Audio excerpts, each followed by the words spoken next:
Сау саламатсыздар ма, қымбаттыларым? Бүгін еркін тақырыпта біраз әңгіме қозғайық.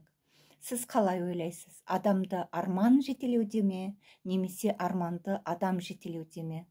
Негізі алып қарайтын болсақ, адам баласы кішкентай кезінен бастап армандайды, я? Анандай мамандықты таңдасам, осындай биіктерге көтерілсем, бір қандай да бір халқыма пайдам тисе, және де мен бір ақылдылардың бірі болсам, тарихта қалатын адам болсам деген сияқты көптеген армандар армандайды. Негізі мысал ретінде алып қарап, біздің ұшқыш Талғат Аубакиров ағамыз жөнінде айтатын болсақ, ол кісі айтады, я, бала кезімде мен жұлдыздарға қарап жатып ойланатын едім дейді. Шіркін, мен сол жұлдыздардың арасында ұшсам, мен де Юрий Гагарин сияқты ұшқыш болсам, қандай да бір биіктерді бағындырсам деген армандарым көп болатын еді дейді. Сонымен армандар мені жетелеп, осы дәрежеге әкелді дейді. Негізі әр бала армандайды, я, армандайды, және де үлкен кезінде осы армандарын мақсатқа айландыруға тырысып бағады. Сондықтан да сіз де әлі жас болатын болсаңыз, мектепте оқып жүрген болсаңыз, сіздің де армандарыңыз көп шығар.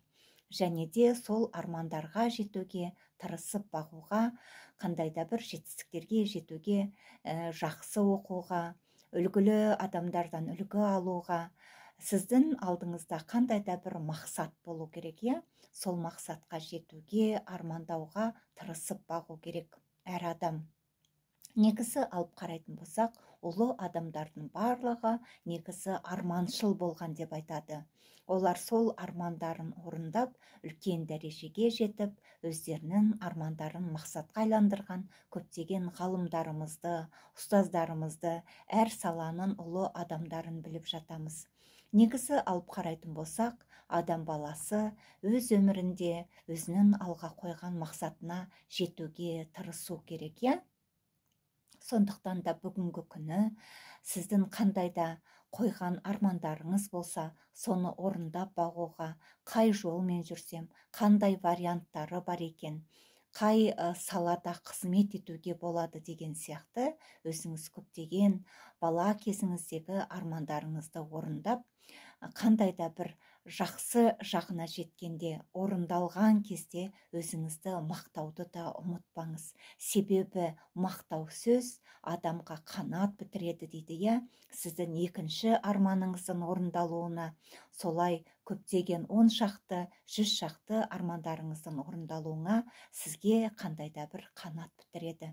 Сондықтан да арманыңыз көп болсын, тілеген армандарыңызға жетіп, оны мақсатқа айландырып, қандай да бір мақтанышты күндеріңіз көп болсын. Сау саламатта болыңыздар.